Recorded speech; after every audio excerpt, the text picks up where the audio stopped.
이제 공부하는 입장에서 사찰이라고 하는 것이 도대체 어떤 것이냐, 그죠? 여러분들이 절을 이렇게 다니는데 절이라고 하는 것이 뭐 하는 곳이냐. 보통 우리는 그냥 일반적으로 절이라고 하는 곳은 불공 드리고 기도하고, 그죠? 또 부처님 오신 날 가서 등이나 하나 키고 이 정도 제를 지내고, 그죠? 부모님의 제를 지내고 이 정도로만 기본적으로 알고 있는데, 그거는 이제 한 일부분이고 사찰이 가지고 있는 본래 기능이 있어요. 그래서 여러분들이 그걸 이제 제대로 이해를 해야지만 신행생활을 하는데 정확하게 여러분들이 바르게 할 수가 있겠죠, 그죠? 자, 사찰이란 어떤 것인가 라고 한번 교재해 보세요. 보통 우리가 사찰하면 사원이라든지 가람, 혹은 무슨 사, 통도사, 해인사, 또 정사, 지원정사, 중림정사, 이런 말 들었죠, 그죠? 그 다음에 이제 원이라고 하는 무슨 원, 이런 것들이 전부 사찰을 통칭하는 명칭들이에요. 그런데 이제 부처님 당시 때는 가람이라는 말을 썼어요. 가람. 이 가람이란 말은 승가란 말하고 하는 말을 줄여서 가람이라고 해요. 가람. 이것을 이제 번역을 하게 되면 따라합니다. 중원. 예, 무리중자를 쓰죠. 그죠? 무리중자, 산원자를 써서 중원이다. 그래서 중원이라는 뜻은 뭐냐 하면 스님들이 여럿이 모여서 수행하는 공간을 보통 중원이라. 그래서 보통 사찰의 원 뜻은 뭐예요? 스님들이 수행하는 공간을 사찰이라는 거예요. 이것이 이제 점점 확대되어져서 우리가 이제 사찰이라고 하는 것은 첫째, 그죠? 부처님이 계신 곳이잖아요. 그죠? 사찰은 부처님이면 사실 사찰에만 부처님이 계신 건 아닌데 우리가 부처님이 모셔놓은, 그죠? 그것을 우리가 보통 사찰이라 해요. 그래서 그 사찰에는 부처님의 형상을 한 불상을 모시기도 하고, 또 부처님의 사리를 모시기도 하고, 부처님의 경책을 모시기도 하고, 이러한 이제 부처님과 관련된 여러 가지의 상징적인 이런 것들을 모셔놓고 있죠. 또한 이제 스님들이 수행하는 공간이기도 한다. 그렇기 때문에 사찰은 바랍니다. 부처님의 진리와 부처님의 가르침을 따르는 스님들이 상주하는 곳이며, 그래서 사찰이라고 하는 것은 삼보가 있는 곳이다. 사찰이라고 하는 공간은 뭐예요? 삼보가 부처님과 부처님의 가르침과 또 불제자 승가가 수행하는 곳이 바로 뭐다? 사찰이다. 이렇게 이해를 하셔야 됩니다. 아셨죠? 사찰이란 삼보가 있는 곳이다. 그래서 우리는 그 삼보의 가르침을 뭐예요? 호지하고, 따라합니다. 호지하고. 그래서 여러분들은 삼보를 호지할 의무가 있는 거예요. 제가 신자들은. 그래서 스님들이 공부할 수 있도록 경제적으로 뒷받침을 하고, 그죠? 사찰이 운영될 수 있도록 경제적으로 보시를 하고. 이것이 이제 부처님 당시 때부터 쭉 내려왔던 모습이에요. 그래서 삼보를 호지한다라는 말, 그리고 또한 그 사찰에서 우리는 수행을 하고, 또한 그 사찰을 통해서 부처님의 가르침을 많은 사람들에게 전하는, 그죠? 그런 도량을 우리는 전법 도량이라 한다. 무슨 도량이요? 전법 도량. 우리 독림선언이 전법 도량이에요. 그래서 우리가 보통 이제 저 산속에 있는 암자나 또 이제 요즘에는 이제 사찰의 기능이 다양화돼서 나중에 뒤에 설명하겠지만은 모든 사찰이 다 전법 도량의 모습을 갖춰야 되는 거예요. 그래서 사찰이라고 하는 것은 삼보가 있는 곳이고, 그죠? 그 삼보를 우리는 믿고 따르면서 또한 그곳에서 수행을 하고 또한 중생을 제도하고자 하는 그러한 기능을 가진 곳이 바로 사찰이다. 그래서 사찰의 개념을 이렇게 이해를 해야지, 사찰은 불공 드리는 곳이다, 제 지내는 곳이다, 이렇게 그냥 일반적인 개념에서 사찰을 이해하시면 안 되는 거예요. 사찰에는 두 가지 유형이 있는데, 자, 첫 번째는 아란냐라는 개념의 형태가 있어요. 아란냐. 그러니까 이 아란냐는 이제 작은 규모의, 그러니까 혼자서 수행하는 사찰의 형태. 요즘 말로 지금 암자 같은 경우죠. 그죠? 암자. 암자보다 더 작은 데가 어디예요? 토굴. 스님들이 혼자서 그냥 산속에서, 그죠? 저 지리산에 가면 스님들 토굴이 굉장히 많습니다.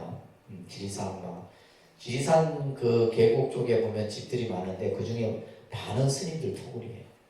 스님들이 이제 수행을 하다가 이제 해제가 되면 그곳에 가서 또 이제 정진을 하시고 또 일상생활도 하시고, 그러니까 그런 사찰들을 우리가 아란냐라고 해요. 아란냐.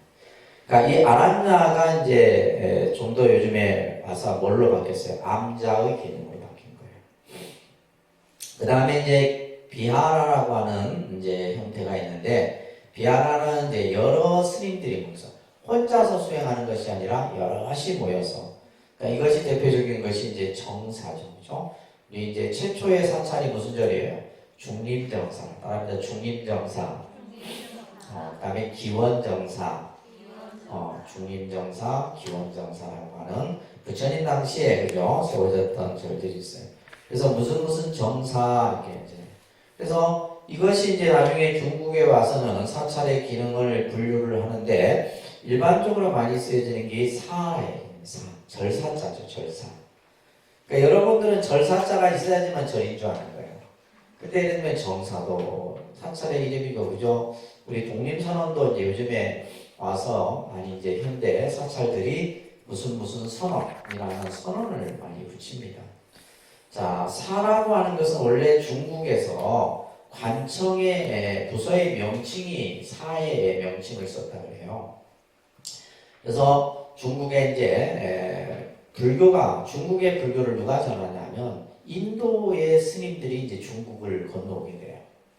실크로드를 탄다든지 또 해상을 통해 갖고 이제 인도의 승려들이 중국으로 오게 되는데, 그러니까 이제 우리 중국 역사를 보게 되면 불교를 누가 받아들이냐면 전부 왕들이 받아들입니다. 당시에 중국에 후한 명제라든지 이런 왕들에 의해서 불교를 받아들여요. 우리나라 삼국시대의 불교도 뭐요? 왕에 의해서 불교를 받아들이고. 뭐 예를 들면 우리가 이제 우리나라 같은 경우 가야 불교를 예로 든다면, 그죠? 김수로 왕이라고 하는, 그죠? 왕에 의해서 불교를 또 받아들이는 거잖아요, 실제로. 그렇듯이 중국도 그렇고 우리나라도 그렇고 당시 왕이라고 하는 것은 엄청난 권한을 가진 위치다 말이에요. 그 왕이 이제 불교를 받아들임으로써 불교가 빨리 정착을 하게 되는 계기가 되죠. 그때 이제 외국의 대신들을 접대하는 장소가 홍로사라고 하는 관청이 있었다 그래요. 홍로사. 그래서 이제 서역에서 온 승려가 이 홍로사에서 처음 머물렀다 해서 그 뒤로부터는 이제 뭐요? 전부 사찰 이름을 뭐라 붙여요? 이 무슨 사로 다 붙이는 거예요. 그래서 중국의 최초의 절을 우리가 백마사라고 해요. 백마사. 이런 이제 절들의 명칭들이 사용이 되게 되는 거예요. 그리고 보통 우리가 이제 이것을 사명이라고 해요. 사명. 절 이름이라고 해요. 절 이름.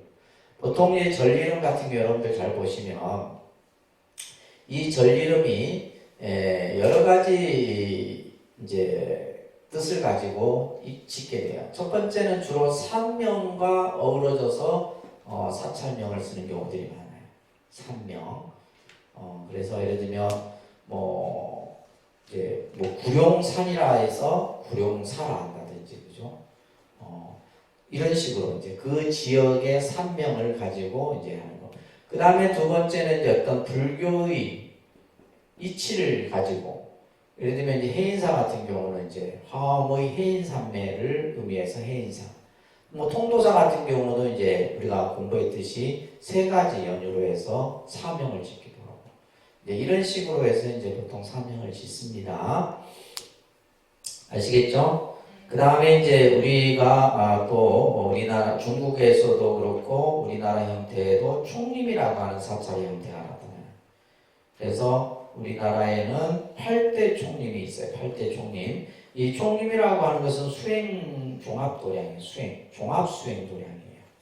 그래서 이제 총림이 있는 사찰은 스님들이 수행을 중심으로 해서 모이게 되는 그런 사찰의 형태를 총림이라고 합니다. 그래서 그곳에는 첫 번째 강원이라고 하는 기관이 있어요. 강원.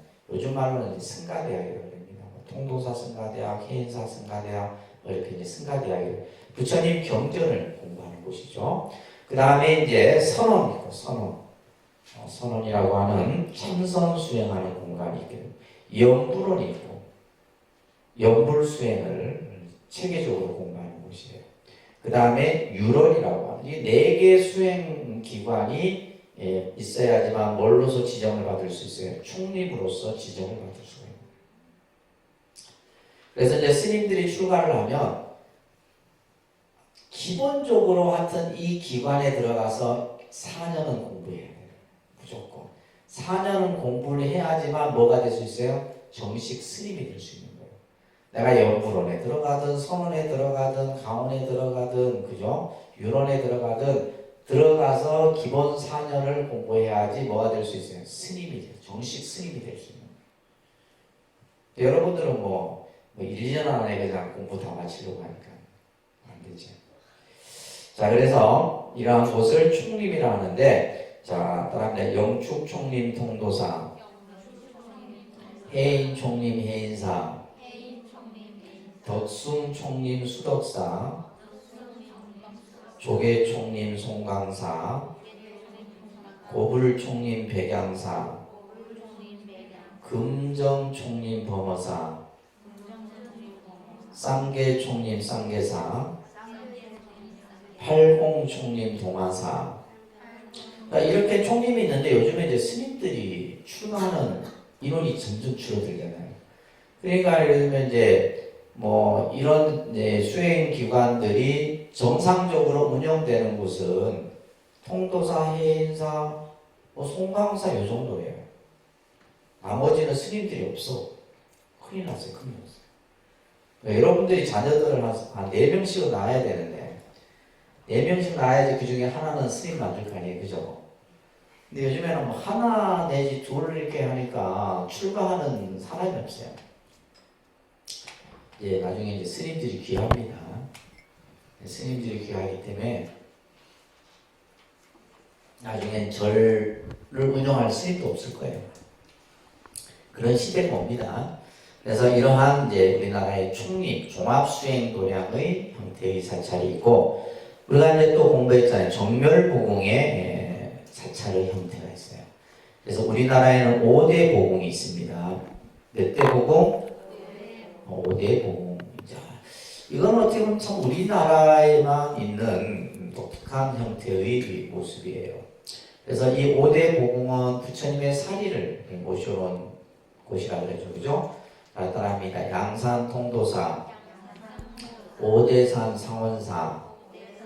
그러니까 오대산 상원사는 상원사 그 본저에 있는 게 아니고 한 3, 40분 걸어 올라가야 돼요. 그래서 그것을 상원사 중대라고 얘기해요. 상원사 중대 얘기합니다. 그러니까 설악산 봉정암, 사자산 법풍사, 태백산 정암사, 이런 절들 한번 가고 싶죠, 그죠? 스님들이 저가 이제 강원에 있을 때도 방학이 되면 스님들이 가장 참 하고 싶었던 것이 5대 보궁 순례였어요. 그때는 뭐 차가 있어요, 뭐가 있어요? 그냥 말 그대로 대중교통 타고 여기서 이제 뭐 제가 통도사에 있었으니까 통도사는 이미 했고 4군데만 가면 되는 거예요. 전부 다 어딨어요? 강원도에 있는 거예요. 강원도 쪽을 이제 순례를 쫙 하고 이제 그래서 5대 보궁을 순례하고 오면 신심이 막 저절로 납니다. 신심이 나요. 그러니까 막 사람들이 죽을 둥살둥 가까이 있는 절은 안 가고 저 설악산 봉정암 올라가는 거지. 가까이 있는 절에도 부처님이 계시는데 그거 놔두고 말이야, 그죠? 봉정암까지 올라간다고 그냥 용을 쓴단 말이야. 이 이제 5 보궁은 우리들에게 그렇죠. 늘 여러분들이 내가 다니는 가까운 절은 좀 몇 년 다니다 보면 사람들은 그죠? 똑같은 밥도 내 먹다 보면 뭐 해요? 질리고 식상합니다. 똑같은 것도. 그래서 한 번은 이렇게 딱 복음순례를 한번 딱 돌고 오면 어떻게 돼요? 아, 내가 다니는 절이 최고다 이런 생각합니다. 아, 실제로 그게 가봤자 그러니까 돌아봐야지만 내가 적을 두고 다니는 우리 절이 최고다라는 생각을 한다니까. 우리도 그래요. 처음에는 막 복음하니까 뭔가 이렇게 하고 가죠. 가도 결국은 뭐예요? 돌아. 우리가 그 사찰순례도 그랬잖아. 사찰순례 갈 때는 막 마음이 들던데 좋죠. 갔다 와서 좋아요. 근데 갔다 와서 딱 느끼면 아이고 그래도 우리 절이 최고다. 그런단 말이에요. 그런 것들이 필요합니다. 자, 그래서 우리나라에 5대 복음이 있고 그 다음에 삼보사찰이 있어요. 그죠? 아닙니다. 불보사찰 통도사, 법보사찰 해인사, 승보사찰 송강사.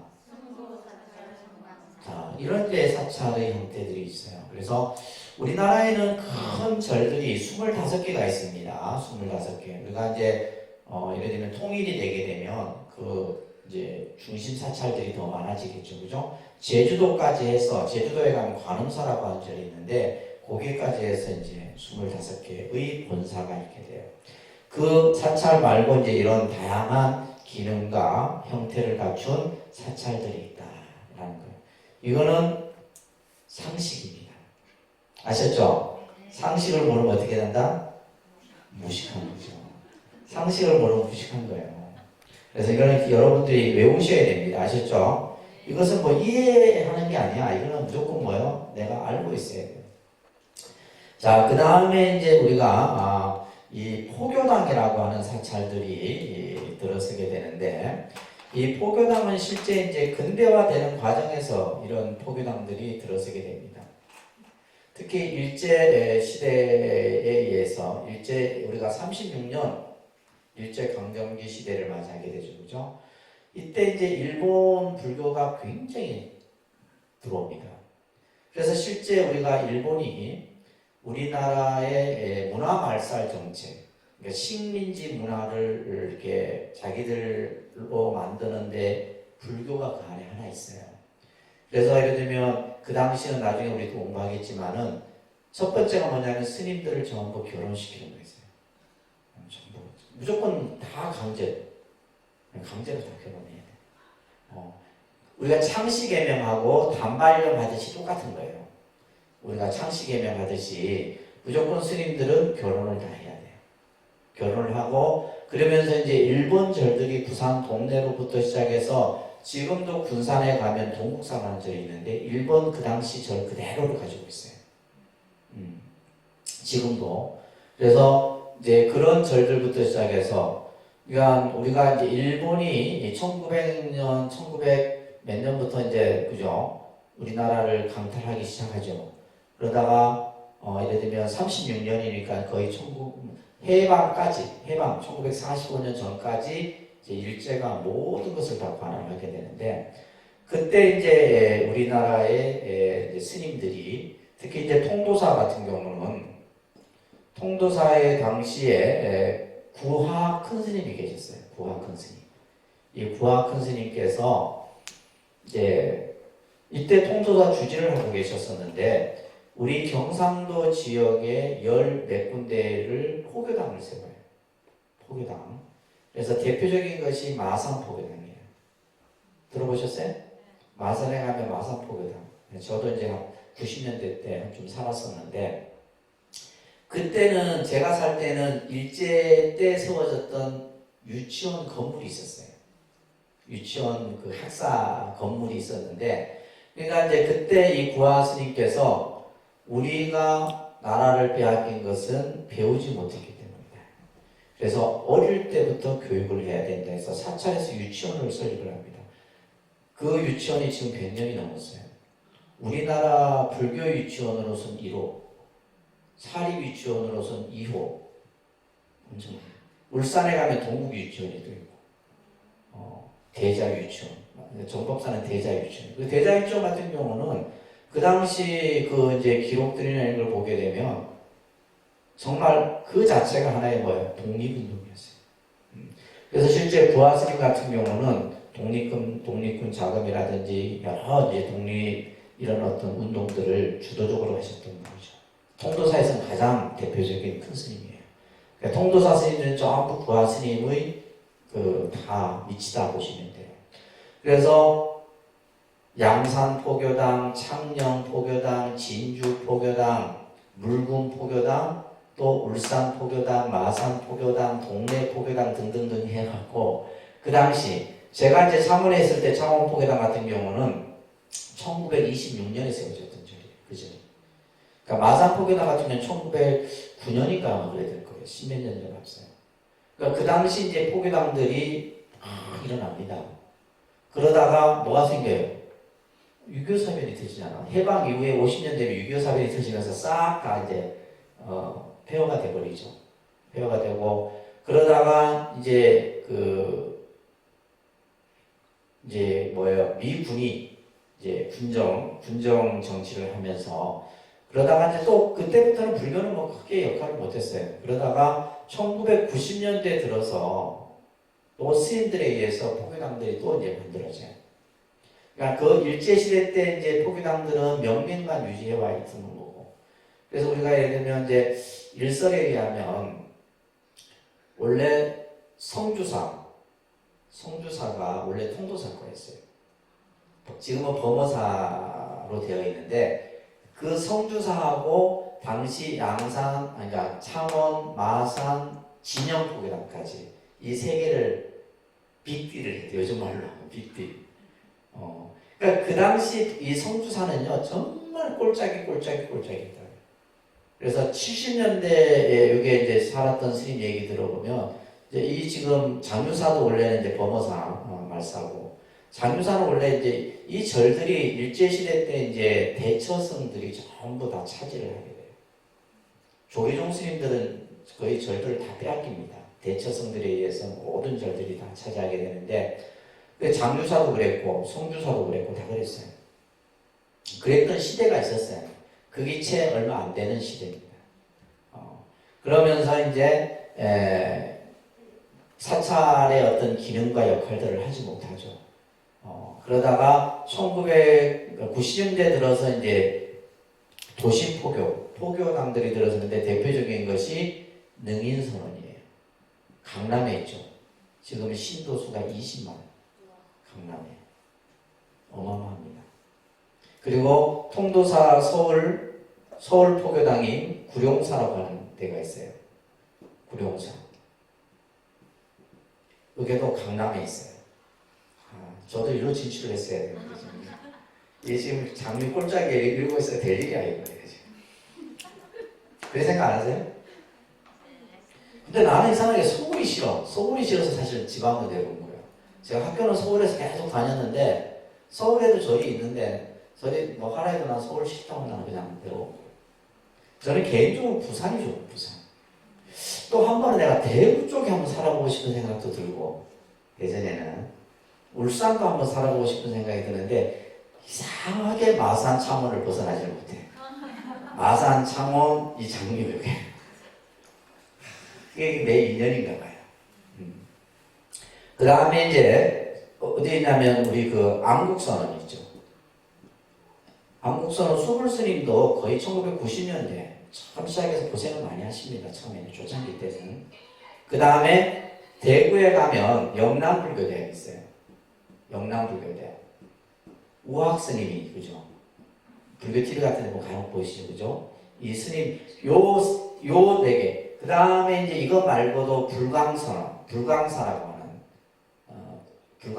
하는 또 사찰이 있었고 또 이러면서 이제 몇 개의 대표적인 이런 이제 포교당들이 들어서다가 2000년대에 들어서서 이 사찰들이 주로 했던 것이 뭐야? 불교대학이에요. 신도들에게 막 교육을 하는 거예요. 그때는 막 진짜 막 그냥 뜰채로 이렇게 싹 하면 막 다. 그때는 이게 공부에 대한 욕구도 많았던 거죠. 90년대.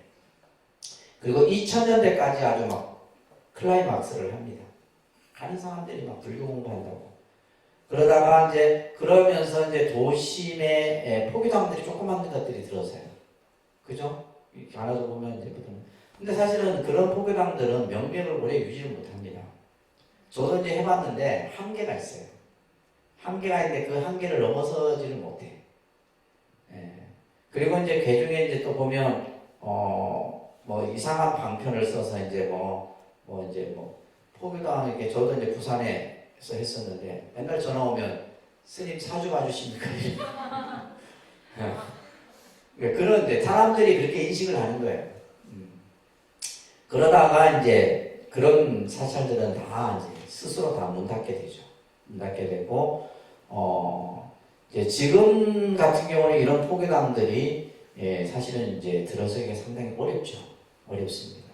지금 이제 통도사에서 창원에 39사단 그 부지 쪽에 이제 안국사라고 하는 절을 전법도량을 또 세우려고 하고 있고, 독림선언 같은 경우는 이제 제가 개인적으로 세운 거니까 이런 같은 경우는 이제 굉장히 사실 어려운 겁니다. 그리고 이제 저 지금 신도시 세종 위례 신도시 쪽에 이제 종단에서도 포교당 전법도량을 세우고, 지금은 개인이 세워갖고는 힘이 들어요. 개인이 세워서. 그래서 이런 어떤 뭐 큰 인연이나 이런 어떤 그 돼야지만 이런 사찰들이 만들어지게 됩니다. 이런 것들이 뭐다? 포교당이다 하는 거예요. 요즘에는 이제 포교당이라는 말보다는 저희 독림선언처럼 전법도량이다 이런 말로 사용됩니다. 아셨죠? 그리고 아까도 얘기했듯이 우리나라의 사찰들은 전체 25개의 사찰이 있어요. 이것을 본사라 그럽니다. 뭐라 한다고요? 자, 제가 왜 이런 말씀을 드리냐면 이런 개념들을 여러분들이 아셔야 돼요. 네, 25개의 본사가 있게 돼요. 그래서 우리 지금 조계종은 총무원이라는 기관이 있고 교육원이라고 하는 기관이 있고 포교원이라고 하는 이 삼원 체제로 이루어져 있어요. 이 삼원 체제에 이 총무원은 뭐냐면 행정을 담당하고, 포교는 말 그대로 뭐예요? 이거는 신도포교입니다. 신도포교. 교육은 뭐예요? 스님들 승가 교육. 스님들 교육을 담당하는 요 시스템으로 되어 있어요. 그냥 우리가 뭐 절하면 그냥 대충 살고 막 사는 게 아니에요. 그런 시대가 아닙니다. 요런 시스템 속에, 그래서 이 삼원을 중심으로 해서 우리나라에 25개의 교구 본사가 있는 거예요. 그래서 통도사는 15교구입니다. 통도사는 몇 교구? 15교구. 범어사는 몇 교구예요? 14교구예요. 범어사는 몇 교구요? 14교구. 그 다음에 쌍계사가 13교구예요. 그 다음에 해인사가 12교구예요. 나 이것까지만 알아요. 더 이상 몰라. 그러니까 하여튼 1교구가 어디냐면 조계사예요. 1교구가 조계사, 마지막 25교구가 제주도 간음사. 이런 식으로 이제 교구 본사들이 있어요. 그러니까 우리가 보통 여러분들 이제 사찰에서 성지순례 가면 이 25개 교구 본사를 중심으로 해서 이제 사찰 순례를 하는 거예요. 백양사, 수덕사, 동화사, 직지사, 다 이런 절들, 월정사, 그러니까 이런 25개의 교구 본사가 언제 만들어졌느냐? 일제 때 만들어져요. 이거 웃긴 거예요, 진짜. 그러니까 일본 놈들이 만들어 놓은 걸 우리는 지금 쓰고 있는 거예요. 이게 왜냐하면 좋게 얘기하면 지방자치시대. 그러니까 우리가 지방자치시대 전에 불교가 제일 먼저 했던 거예요. 그래서 이것은 구역별로 이렇게 만들어 놓은 거예요. 예를 들면 우리 경북에 가면 불국사라는 절이 있잖아요. 그죠? 경주. 불국사는 원래 간포 쪽으로 가다 보면 기림사라는 절이 있어요. 기림사. 기림사가 원래 본사였어요. 불국사가 말사였고. 근데 이제 지금은 뭐야? 불국사가 본사가 되고 기림사가 불국사 말사가 되고 이렇게 이제 바뀌어졌는데, 아무튼 이 25개의 교구 본사들을 중심으로 해서 이 사찰들도 이제 예를 들면 교구 본사 중에도 이제 사사찰이 있어요. 사사찰이 있고 그 다음에 공찰이 있습니다. 그러니까 공사로 나눠져요. 절들도. 아시겠죠? 그냥 그림을 잘 알고 다니시란 말이에요. 공과 사로 나눠져요. 공찰은 뭐냐면 이것은 그 통도사에서 세운 절이에요. 통도사에서 세운 절은 공찰. 사사찰은 뭐예요? 통도사 스님이 개인적으로 세운 절을 사사찰이라고 해요. 예를 들면 통도사 같은 경우는 한 60개 정도 전국에 사찰을 가지고 있어요. 범어사도 한 150개 정도 될 거예요. 비슷합니다. 전국, 해외까지 다 포함해서. 통도사 같은 경우는 뭐 캐나다에도 있고 뉴욕에도 있고 뭐 일본도 있고 다 해외도 다 있습니다. 그런 식으로 이제 해서 그러니까 이 160개 중에서 뭐예요? 공찰과 사사찰.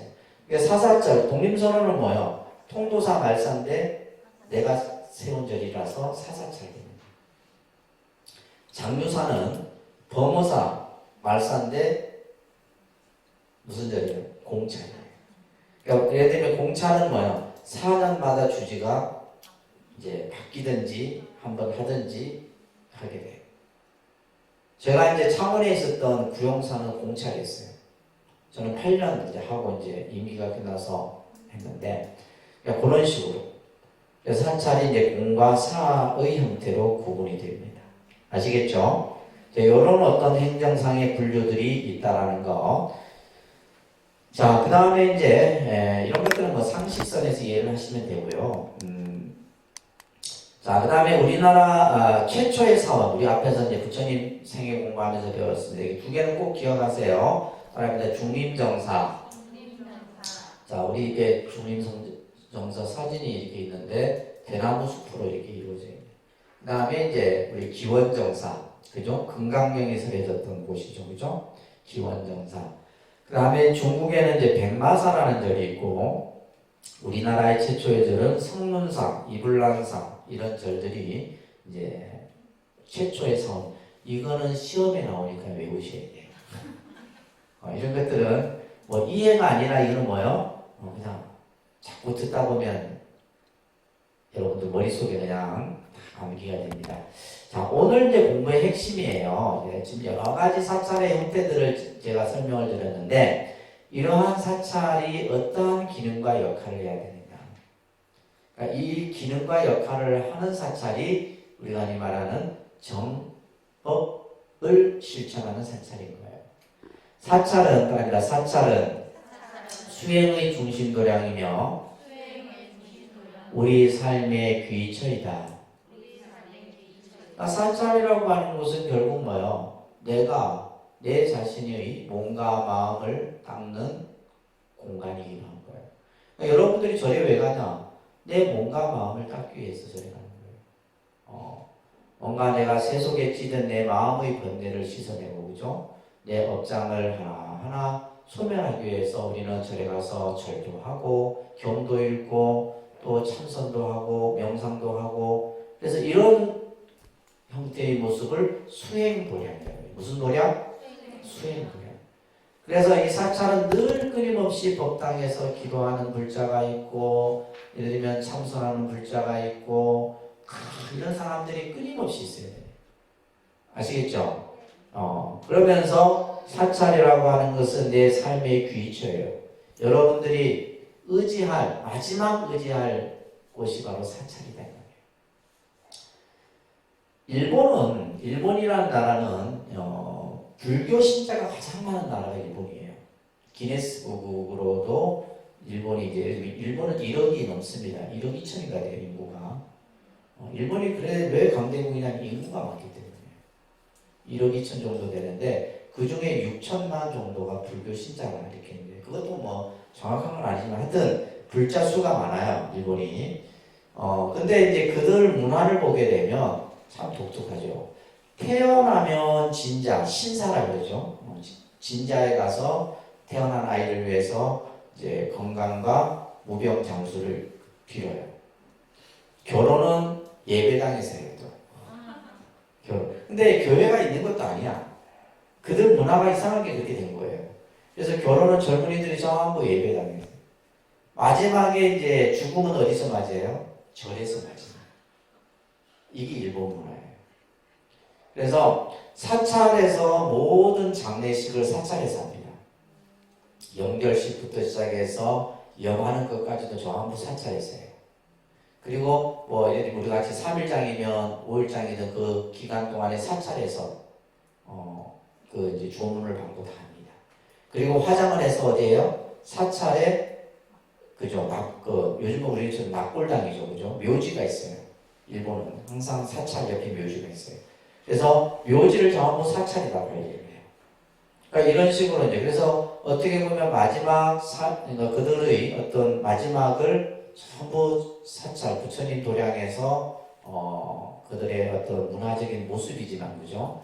우리가 이제 사찰이라고 하는 것은 여러분들이 살아가는 데 있어서 귀처라고 하는 것은 의지할 곳이다 이 말이에요. 의지할 곳. 여러분들이 뭐 돈, 자식, 명예, 가족 이것은 내가 의지할 곳이 아니에요. 잠시 기댈 곳은 되지만은 영원히 내가 의지할 대상은 안 된다 이 말이에요. 그래서 사찰이라고 하는 것은 내 삶의 귀처이고 의지처이다. 자, 두 번째 우리가 사찰은 성스러운 공간이며 신앙의 공간이다. 써보세요. 근데 책이 없어. 자, 따라합니다. 사찰은 성스러운 공간이며 신앙의 공간이다. 왜 그래요? 아까 얘기했잖아요. 사찰이라고 하는 곳은 뭐가 있어요? 삼보를 모신 곳이잖아요. 그래서 여러분들 사찰이라고 하는 곳은 항상 뭐요? 삼보가 계신 곳이다. 이 생각을 꼭 하셔야 돼요. 그래서 부처님과 부처님의 가르침과 그 가르침을 수행하는 이들이 있기 때문에 그 공간은 성스러운 공간이에요. 또 그 공간은 신앙의 공간이기도 해요. 그래서 우리가 사찰은 늘 끊임없이 우리가 가꾸고 그렇잖아요. 우리가 예를 들면 저희가 이제 이번에 뭐 이렇게 공사를 하면서 이런 부분들도 왜냐하면 끊임없이 도량을 가꿔야 돼요. 도량. 비가 새면 비를 안 새도록 해야 되고 먼지가 묻으면 닦아야 되고 그죠. 근데 저희 같은 경우는 건물이 크다 보니까 사람이 못해. 할 때마다 장비나 또 전문 청소 인력을 대서 해야 됩니다. 그러니까 이런 것들을 계속 하지 않으면 우리가 이 도량이 맑지가 못하죠. 그래서 여러분들도 집안도 마찬가지예요. 늘 쓸고 닦아야지 그 집안이 깨끗하고 맑지. 그냥 맨날 며칠 그냥 먼지 구덩이로 놔두면 안 되는 겁니다. 자, 그리고 이제 세 번째 중요한 거예요. 따라합니다. 사찰은 진리를 배우고 바른 길을 찾는 것이다. 또 우리가 예를 들면 살아가는데 인생의 참 진리를 배우는 곳이에요. 여러분들이 불교 공부는 불교의 지식을 배우는 것이 아니에요. 우리가 부처님의 가르침을 통해서 내가 세상을 살아가는 지혜를 여러분들이 공부하는 겁니다. 그래서 다른 어떤 배움은 지식을 연마하고 지식을 습득해가는 과정이란다면 우리가 이제 불교 공부는 뭐예요? 지혜를 배우는 것이다. 진리를 배우는 겁니다. 그렇기 때문에 우리는 사찰에서 뭐가 항상 열려요? 법회라고 하는 것이 항상 열리는 거예요. 법회라고 하는 것은 법을 설하는 모임을 법회라고 해요. 그래서 사찰은 항상 법이 설해져야 돼요. 수시로 법회가 열려서 사람들에게 부처님 말씀을 함께 나누고 하는 이런 것들이 이루어져야 되는 거예요. 또한 우리는 사찰에서 그죠? 앞에서 얘기했듯이 다양한 내 스스로 자기 자신을 닦아가는 수행들을 각자 자기 근기에 맞춰서 하는 거죠. 참선도 하고 염불도 하고 명상도 하고 절도 하고 경도 읽고 그죠? 이런 것들을 늘 하는 것이에요. 그걸 통해 갖고 우리는 뭐야? 내가 현실 속에서 내가 가야 할 길을 내 스스로 찾아가는 겁니다. 그러니까 사찰은 참회하고 기도하고 염불하는 곳이다. 이것은 다시 말해서 어떤 의미냐면 옆에다 써놓으세요. 사찰이라고 하는 것은 몸과 마음을 정화하는 공간이다. 이런 의미예요. 몸과 마음을 정화한다. 그죠? 우리가 예를 들면 스트레스를 받으면, 여러분들 스트레스 받으면 뭘로 푸르세요? 요즘엔 노래방도 못 가겠네. 어디, 그죠? 스트레스 받으면 사람들이 뭐, 예를 들면 뭐, 어떤 자극적인 것을 통해 갖고 그 문제를 해결하려고 하는데, 사실은, 그죠? 뭐, 예를 들면 뭐 나이트를 간다. 그죠? 나이트 가보셨어요? 막 나이트 가서 밤새 흔들어. 그리고 막 마시고 해갖고 아침 되면 어떻게 돼요? 공허합니다. 내가 왜 그 짓을 했는가 싶을 정도로. 이거 문제가 풀려, 안 풀려? 안 풀리는 거예요. 잠시 순간 있는 거지. 내가 가지고 있는 근본 문제는 풀리지가 않는 거예요. 그런데 우리가 사찰이라고 하는 것은 내가 나 자신을 성찰을 하잖아요. 내게 어떤 문제가 있으면, 그죠? 어떤 이유로 이러한 뭐 여러 가지 문제들이 발생되었는가. 그것을 스스로 풀어갈 수 있는, 그래서 정화하는 장소예요, 정화. 그래서 사찰이라고 하는 것은 내 몸과 마음을 깨끗이 하는 공간이기에 뭘 통해서 참회하고 기도하고 수행을 통해서 이루어지는 거예요. 자, 5번째 중요한 의미입니다. 사찰은 공양 올리고 발언하는 곳이다. 자, 그 옆에다가 공덕을 쌓는 공간이다. 사찰은 뭐 하는 공간이다? 공덕을 쌓는 공간이에요. 어저께도 제가 이제 관음제일 때 그런 말씀을 잠깐 불자님들께 드렸지만은, 부처님은 복과 지혜를 갖추신 분이다라고 얘기를 합니다. 부처님은 뭐와 뭐를 갖췄다고요? 복덕과 지혜를 갖추신 분을 우리는 부처님이라고 해요. 그렇기 때문에 모든 사람들이 부처님께 예배를 올리고 공양을 하고 인류의 스승의 모습으로서 모든 사람들이 부처님께 귀의를 하는 겁니다. 그러니까 우리가 그러면 현실 속에서 살아가기 위해서는 뭐가 있어야 돼요? 첫째는 복이 있어야 돼요. 아시겠죠? 복이 있어야 돼요. 그 다음에 또 뭐가 있어야 돼요? 지혜가 있어야 돼요. 살아가는데. 그래서 우리는 어떻게 보면 이 복과 지혜를 사찰이라고 하는 이 신앙의 공간을 통해서 여러분들이 만들어가는 겁니다. 복이 없으면 어떻게 돼요? 이 복이라고 하는 것은 유형의 복도 있고 무형의 복도 있어요. 우리가 금강경에 보면 유루복이다, 무루복이다 이런 개념이 나옵니다. 그래서 이 복이라고 하는 것은 뭐 따로 예를 들면 보여지는 건 아니지만 사람을 볼 때도 저 사람 참 복이 있어 보인다. 딱 그래 느끼거든요. 저 사람 되게 참 박복한 것 같다. 그러니까 박복하다, 복이 있다, 복이 없다라는 것은 결국은 이거는 뭐냐 하면 우리 입장에서 보면 물질적인 것으로서 일단 판단을 하게 되는 거예요. 예를 들면 돈이 뭐 물질적으로 예를 들면 여유가 있는 사람은 복이 있는 사람이에요. 근데 그 복을 이제 잘 운용을 해야 돼. 이 복이 있다고 해서 복을 다 쓸 수 있는 게 아니에요. 이 복을 어떻게 잘 운용하는가가 이제 그거는 결국 뭐가 있어야 되는 거예요? 지혜가 있어야 되는 거예요. 돈이 아무리 많으면 뭐해? 쓸 줄 모르는데. 그렇잖아요. 그거는 뭐가 없기 때문이에요? 지혜가 없기 때문이에요. 근데 정말 그냥 본인은 머릿속에 그냥 뭐 똑똑하고 지식도 많고 해. 근데 뭐가 없어? 쓸 돈이 없어. 이것도 문제인 거예요.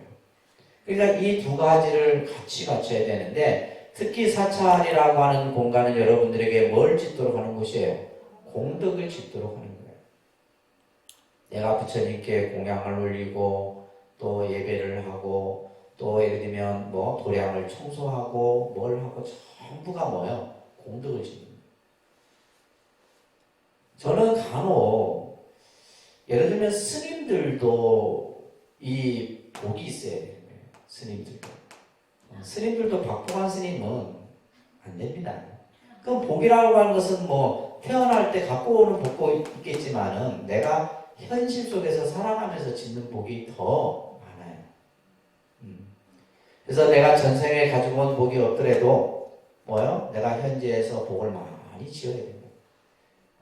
복 짓는 생활을 해야 돼. 복 짓는 생활을. 그래서 사실은 이제 우리가 복도 보면 쓰고 나면 뭐해서 없어진다 해서 그것을 감복한다 그래요. 뭐 한다고요? 감복. 복을 오는 걸 그냥 차버리는 사람들이 있어요. 복을 오는 것을 그냥 차버려. 복을 수용을 못해. 복을 수용을 해야 되는데 그 복을 수용을 못하는 거예요. 그래서 이제 반복을 하게 되는 경우들이 많이. 그렇기 때문에 뭐냐면 계속 그 복을 채워야 돼요. 그래서 부처님이 어느 날 스님들이 있는 승방을 지나다가 아나율이라고 하는 제자가, 이 아나율은 이제 실명을 해서 눈을 앞을 못 봅니다. 바느질을 이렇게 하려고 바늘길을 끼려고 하는데 안 껴지는 거예요. 그래서 이 아나율 존자가 누가 나를 대신해서 복 지을 사람이 없습니까? 이렇게. 그 말을 듣더니 부처님께서 다 그 바늘길을 끼워주는 거예요. 그래서 아나율 존자가, 아니 부처님은 누구보다도 그죠? 수승한 복을 갖고 계시는데 또 어찌하여 복을 지으십니까? 내가 가진 복은 중생을 위한 복이다. 그래서 여러분들이 지은 복은 누굴 위한 복이에요? 여러분들 가족을 위한 복이에요. 내가 복을 지어서 그 복을 자식에게도 그 영향을 미치는 겁니다. 그래서 사람은 복이 있어야 돼요. 그래서 우리가 부처님께 공양을 올리고 발언을 함으로써 그죠? 복 짓는 공간이 바로 사찰이다. 그래서 사실은 우리가 공양, 점심에 뭐 공양, 식사를 불교에서는 뭐라 해요? 공양이라는. 이 공양이라고 하는 것이 뭐요? 복을 짓기도 하면서 복을 받기도 하는 것이 공양이에요. 그래서 여러분들이 공양을 잘 수용을 하면 복을 받게 되는 거고, 공양을 잘못 수용하면 어떻게 돼요? 감복을 하게 되는 거예요. 그리고 예를 들면 이제 우리가 그래서 불자들이 절에 오면 뭐요? 공양을 자꾸 올리려고 하는 거예요. 그래서 이제 특히 이제 공양 중에서도 가난하고 어려운 사람들 위해서 공양이 수승한 공양이요, 그죠? 수행하는 수행자들에게 올리는 공양이 수승한 공양이요, 이런 이제 설법들이 있습니다. 그래서 우리가 공양을 통해서 공덕을 짓는 이러한 일들을 해야 됩니다. 아시겠죠? 자, 여섯 번째는 우리가 사찰이라고 하는 것은 효를 실천하는 공간이다. 효를 실천. 그래서 우리가 효라고 하는 것은 생전의 효가 있고 사후의 효가 있는데, 사실은 생전의 효가 더 중요하죠. 살아있을 때 잘해야지 뭐 죽고 나서 뭐 울어본들 뭐 하겠어요. 안 그래요? 그렇지만 이제 불교는 이러한 우리가 죄를 통해, 죄라는 의식을 통해서 사후에라도, 살아생전에 못다한 효를 사후에라도 실천할 수 있도록, 그죠?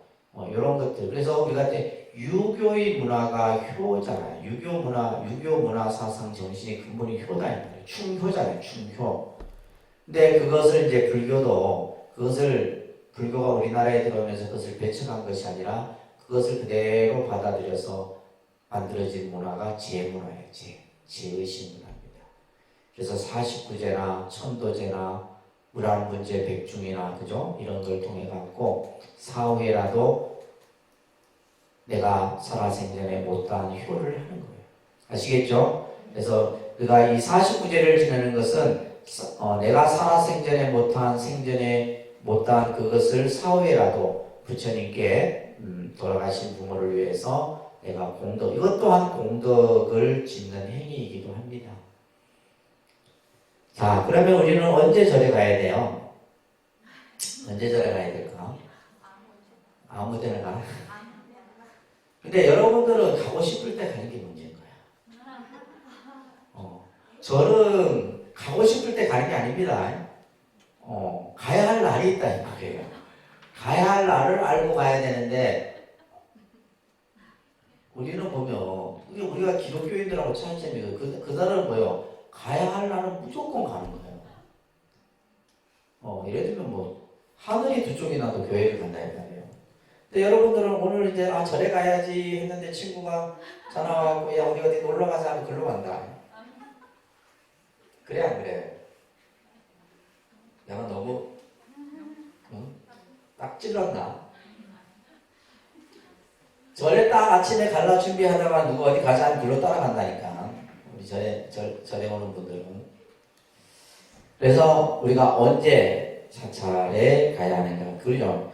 우리가 기본적으로 이제 불교에서 중요하게 여기는 기념일이 있죠, 그죠? 따라합니다. 부처님 오신 날, 부처님 출가하신 날, 부처님 열반하신 날, 부처님 성도하신 날.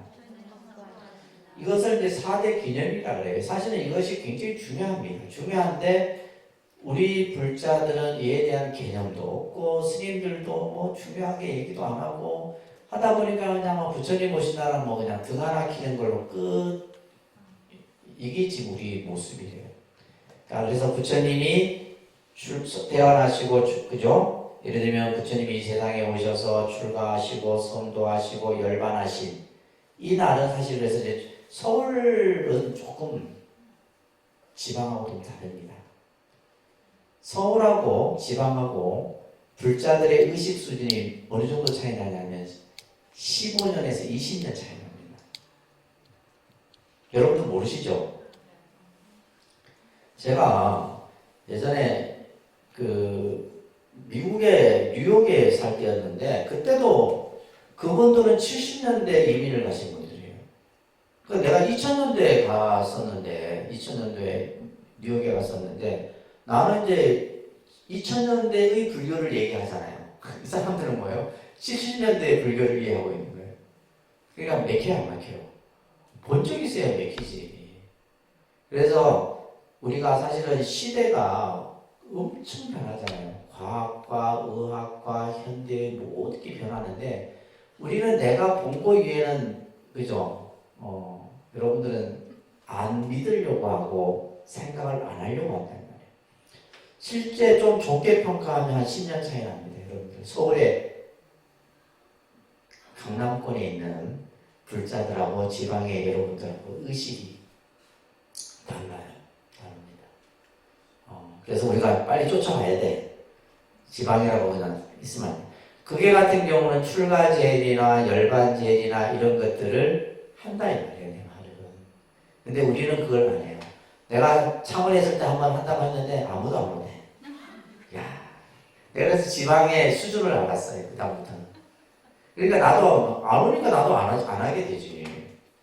그렇잖아요, 그죠? 자, 그건 그렇고 밑에 보시면 자, 이 날만큼 여러분들이 절에 오셔야 돼요. 따라합니다. 음력 초하루, 음력 보름, 음력 18일, 음력 24일. 그래서 저희가 사찰 달력에 보면 여기 이제 절에 가는 날 이거 표시를 해놨다 이 말이에요. 그래도 뭐 무시하고 깜깜하네. 이 날은 하늘이 두 쪽이라도 가야 돼요. 아셨죠? 근데 우리가 보면 통도사 같은 데 가서 이렇게 아는 신도를 만나요. 이거 어떻게 오셨어요? 신도 하는 얘기가 스님 절에 놀러 왔는데요. 아니 절에를 왜 놀러 와? 절에 놀러 가는 곳이 아니잖아요. 근데 그 사람은 놀러 온 것이 아니에요, 사실. 부처님께 공양 올리고 예배하러 왔는데 그러니까 우리는 무의식 중에 이미 뭐야? 사찰이라고 하는 것은 이제 그냥 그렇게 가볍게 생각을 하는 거예요. 교인들한테 물어보세요. 예배 보러 왔다 그러지. 교회 놀러 갔다면 누가 그걸 믿겠어요. 그렇잖아요, 그죠? 그래서 우리가 이것을 사제일이라고 해요. 사제일 법회라는데 이건 조금 문제가 있어요. 시대를 못 따라가고 있습니다. 이게 한계점이 있어요. 아시겠어요? 왜 한계점이 있을까요? 네? 요즘은 다 뭐 해요? 맞벌이를 해요. 맞벌이를 하고 이 시간에 오신 분들은 복 받은 분들이지 어쩐지 하여튼 뭐 그죠? 남편을 잘 둬서 그런지 하여튼 왜냐하면 요즘에는 언제부터 이 맞벌이가 됐냐면 내가 알기로는 한 10년 전 같아요. 그러니까 10년 전부터 이렇게 음력으로 하는 법회나 낮에 하는 이런 것들이 급속도로 줄어들게 감소하기 시작합니다. 그러면 그때 우리는 이미 벌써 뭐예요? 음력을 토요법회나 일요법회로 바꿨어야 돼요. 내가 그걸 시도도 해봤는데 시도 안 맥혀. 시도 안 맥혀. 그러니까 안 되는 거예요. 시도를 해도 근데 사실은 뭐 계속 밀고 나갔어야 되는데 그게 안 되는 거예요. 그러니까 우리가 봐봐요. 절에 예를 들면 좀 다닌 사람들은 초하루로 하면 무조건 저 오늘 절에 가는구나 하고 절에 가요. 초하루라는 뭐 문자 같은 거 안 보내도 알아서 옵니다. 보름도 마찬가지예요. 근데 예를 들면 평상시 법회 이런 법회들은 우리들 의식이 없는 거예요. 그래서 이제 여러분들은 이제 절에 앞으로 열심히 다녀야 될 분들이니까 그래도 이제 아직까지 이제 우리가 이 음력 법회를 토요 일요 법회로 바꾸지 못하는 이상 서울은 그렇게 바꿔가고 있어요. 아까 차이점들이 그런 거예요. 서울은 음력 법회 안 합니다. 초하루 법회 이런 거 안 해요. 그냥 토요 법회, 일요 법회 이렇게 해요. 그러니까 일요 법회를 하니까 뭐가 돼요? 가족이 함께 절에 와요. 이제 쉽게 말해서 뭐처럼 교회는 지금 몇십 년 동안 해왔던 걸 우리는 이제서야 지금 하고 있다는 거예요. 이것이 우리가 시대를 못 따라가고 있는 거예요. 그래서 우리가 예를 들면 주 5일제가 된 지 얼마 좀 됐죠. 예를 들면 예전에는 뭐 토요일까지 다 근무했는데 주 5일제. 주 5일제 돼버리니까 금요일부터가 뭐예요? 이제 쉬는 거예요. 그러니까 그때 처음 했을 때 보면 어떤 현상이냐면 금토일은 아예 없어 사람이. 네, 금토일은. 그러니까 그런데 이제 교회인들은 뭐예요? 수요 예배, 금요 예배, 일요 예배 이게 세 번 하거든. 기독교 이제 예배당. 이제 성당 같은 경우는 모르겠어요. 뭐 일요일 날 성당 가니까. 이제 그런 이제 시대가 그렇게 변하는데도 우리는 뭐예요? 무조건 주하로 그냥 보러 이것만 지금 저 자신도 마찬가지예요. 지금 제가 이 얘기를 하면서도 여러분들이 바꿔줘야지만 저도 바꿀 수가 있다 이 말이에요. 근데 안 되죠, 그죠? 천지가 계획해도 안 될 것 같아요. 특히 경상도 이쪽. 자, 이렇게 해서 우리가 절에는 그죠? 꼭 내가 필요로 한다는 꼭 절에를 여러분들이 가셔야 됩니다. 아셨죠? 아시겠죠? 자, 우리는 이렇게 여러 사찰이라고 하는 공간을 통해서 사찰이 가지고 있는 기능과 역할, 또 그리고 우리가 이제 사찰을 중심으로 해서 신앙생활을 하는 것, 이런 것들이 전부 부처님과의 만남, 그것을 불연이라고 해요. 그러니까 불연, 그죠? 불법 인연이다 이런 얘기예요. 이 불연이 굉장히 지중한 인연이에요. 인연 중에서도 가장 만나기 어려운 인연이 바로 불연입니다. 이걸 여러분들이 아셔야 돼요. 네? 아시겠죠? 예를 들면 그죠? 우리가 옷깃만 스쳐도 500생 인연이에요. 옷깃만 스쳐도 500생 인연. 500생 인연이라는 것은 500번 나고 죽고 500번을 나고 죽으면서 좋은 인연이든 나쁜 인연이든 부딪혀야지만 옷깃 정도 스친다 이 말이에요. 그래서 나 지하철 탈 때 내가 학교 다닐 때 지하철을 타고 다녔습니다. 그러면 사람들하고 부딪힐 거 아니에요.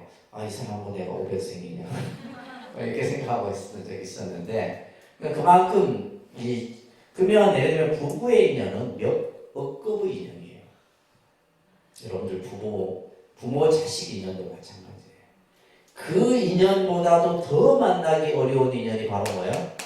부처님의 만남의 인연이에요. 이것을 뭐라 한다? 불연이다. 그래서 우리가 천수경에 보면 백천만급 난조다라는 말이 있잖아요. 백천만급의 시간을 지나는 동안에도 만나기 어려운 것이 부처님의 만남이다. 그래서 우리는 세상을 살아가면서 좋은 인연을 우리는 보통 좋은 만남을 선연이라고 해요. 그러니까 선연. 그죠? 사람과 좋은 인연들이 서로 만나져야 돼요.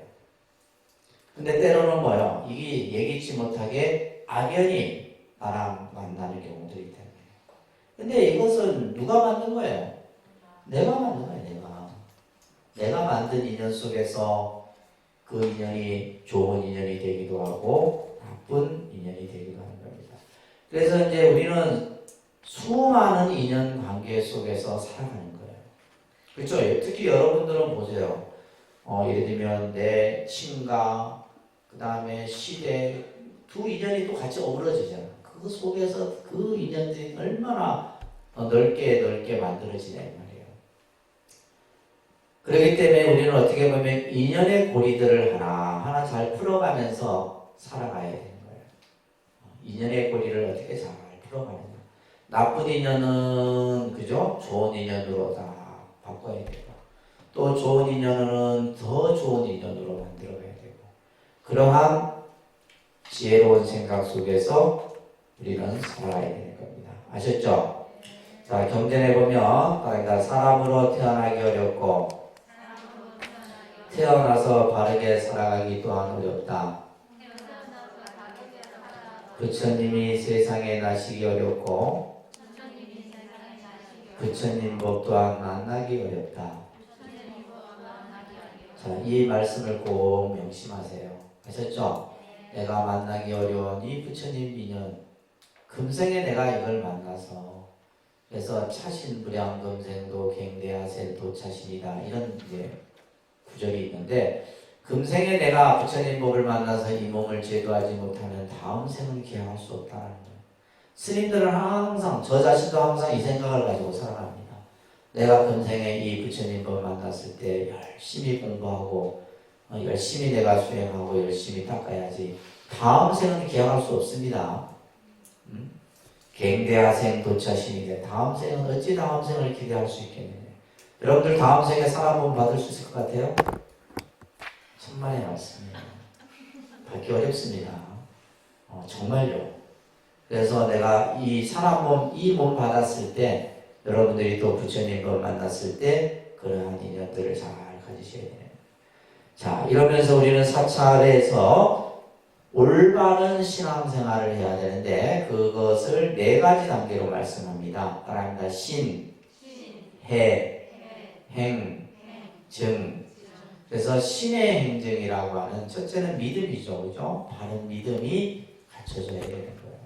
그래서 믿음으로써 우리는 부처님의 말씀 속에 들어갈 수가 있는 거예요. 믿음. 그 다음에 두 번째는 이해인데, 자, 그 밑에 보면 교재에 이런 말이 있어요. 열방경에 나오는 말인데, 이것도 이 구절도 꼭 외워두세요. 그런데 믿음은 있으나 이해가 없다면 무명을 증정하고, 이해는 있으나 믿음이 없다면 잘못된 견해가 증정한다. 원만한 믿음과 올바른 이해를 통해서만 비로소 실천행의 근본을 이룬다. 그러니까 여러분들은 지금 무슨 단계예요? 믿음과 올바른 이해를 쌓아가는 단계다 이 말이에요. 불교를 공부하는 기간은 내가 올바른 믿음과 부처님에 대한 법에 대한 바른 이해를 함께, 이 두 가지를 같이 가져야 돼. 이거는 새의 두 날개와 같고 수레바퀴의 두 축과 같다고 했어요. 이거 두 가지. 그래야지만 뭘 할 수 있어요? 실천, 행을 할 수가 있는 거예요. 그러니까 이 두 가지가 잘못되면 사람들이 전부 행이 뭐예요? 잘못된 행으로 빠지는 거예요. 예, 신과 해가 갖춰지지 않으면 잘못된 행. 그러다 보니까 궁극에는 뭐예요? 증득할 수 없는 거죠. 그죠? 증득하기가 어려운 거예요. 자, 그래서 신의 행증이라고 합니다. 다릅니다. 신의 행증. 이거 외우세요. 우리가 신행을 어떻게 내가 닦아가야 하느냐? 신의 행증의 단계로 닦아가야 한다. 자, 그 다음에 이제 중요한 말씀이 있는데, 불교 신앙의 특성이에요. 따릅니다. 자주성, 자유성, 평등성. 불교 신앙이라고 하는 것은, 그죠? 내가 중심이 돼서, 그죠? 내 자신이 모든 것을 만들어가는 거예요. 다른 종교처럼 어떤 절대자 신에 의해서 여러분들의 행과 불행이 결정되는 게 아니라 자주성이에요. 자유성이라고 하는 것은 내가 좀 더 어떤 얽매임과 굴레로부터 벗어나서, 그죠? 숙박으로부터 벗어나서 부처님의 가르침을 통해서 좀 더 내가 자유로운 내 인생의 삶을 살아가고자 하는 거예요. 마지막에 평등성은 불교의 신앙은 누구나에게 나오죠. 깨달음의 그 길이 열려 있다는 거예요. 누구는 깨닫고 누구는 깨닫지 못하고 이런 것이 아니라, 그래서 이 세 가지 특성을 가지고 있고, 그 밑에 나오는 신앙의 목적이 중요한 거예요. 내가 왜 불교라는 신앙을 여러분들이 선택하고 믿어야 하는가? 첫째는 뭐예요? 나 자신을 찾게 하는 거예요. 불교 신앙은 뭐다? 나를 찾고 나를 발견하는 겁니다. 우리는 나를 모릅니다. 여러분들은 거울에 비춰진 나는 내가 아니에요. 그냥 나의 모습일 뿐이지. 진정한 자기가 있다는 거예요. 그러니까 우리가 예를 들면 찾지 못했을 때 결국에는 우리는 뭐요? 끝없는 캄캄한 어둠 속을 방황하는 거예요. 캄캄한 어둠 속을 방황하는 겁니다. 그래서 우리가 이제 불교에서는 뭐요? 순간순간 깨어 있어라고 해요. 순간순간 깨어 있어. 내 자신을. 또한 우리는 내 자신의 삶을 변화시키는 거예요. 부처님의 가르침을 통해서 뭐다? 내 자신의 삶의 변화를 시키는. 자, 이게 중요한 겁니다. 저는 항상 이제 불교를 믿는 분들에게 이런 말씀이에요. 불교를 믿을 때와 믿지 않을 때는 달라야 돼요. 아시겠어요? 내가 불교 신앙을 믿을 때 하고 믿지 않을 때, 믿으나 안 믿으나 똑같은 얘기는 뭐요? 하나만 해요. 어떤 얘기냐 하면 여러분들이 절에 다니면 불자로서 가정에서도 내 삶이 달라야 돼요.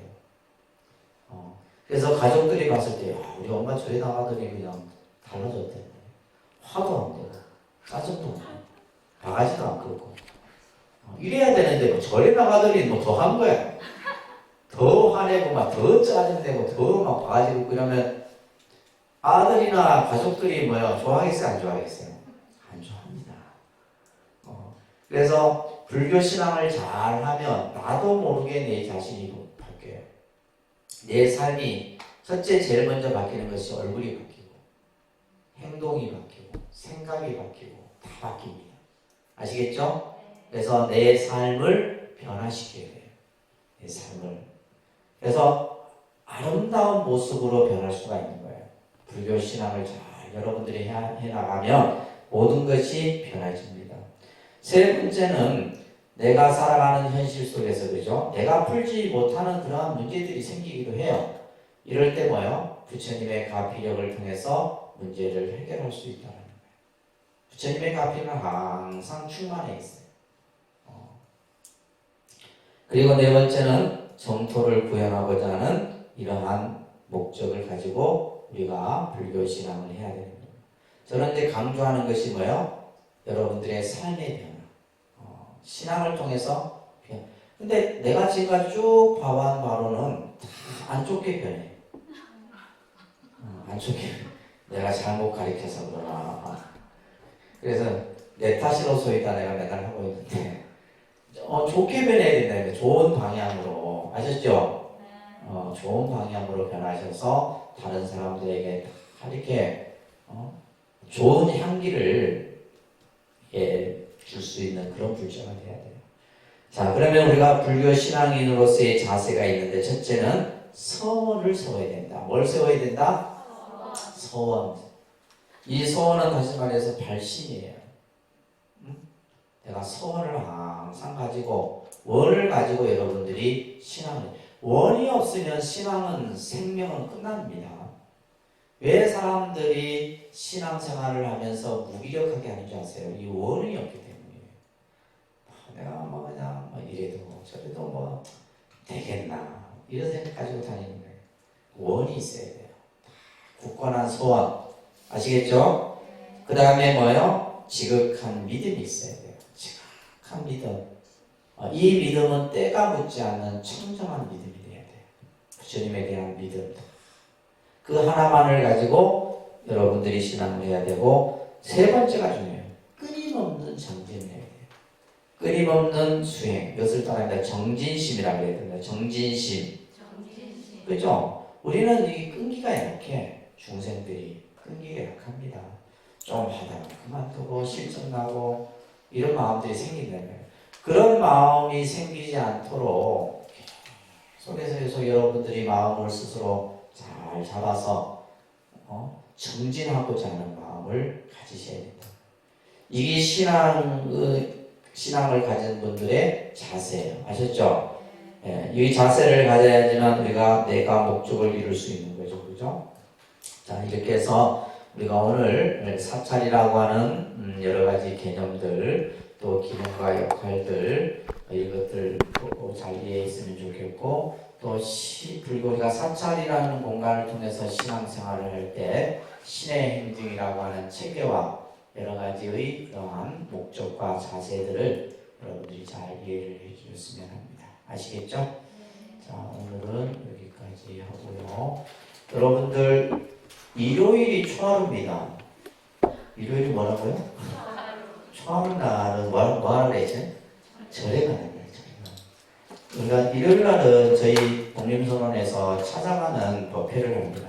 그래서 BTN에서 불교 TV에서 근데 뭐 다 마스크를 끼기 때문에 여러분들 얼굴 안 나옵니다. 그래서 찾아가는 법회를 하니까 시간이 되시면 나오라고 내가 맨날 했더니 요즘 내가 멘트를 바꿨어. 시간을 내셔서 오세요. 가족들과 함께 오세요. 가족들과 함께. 아셨죠?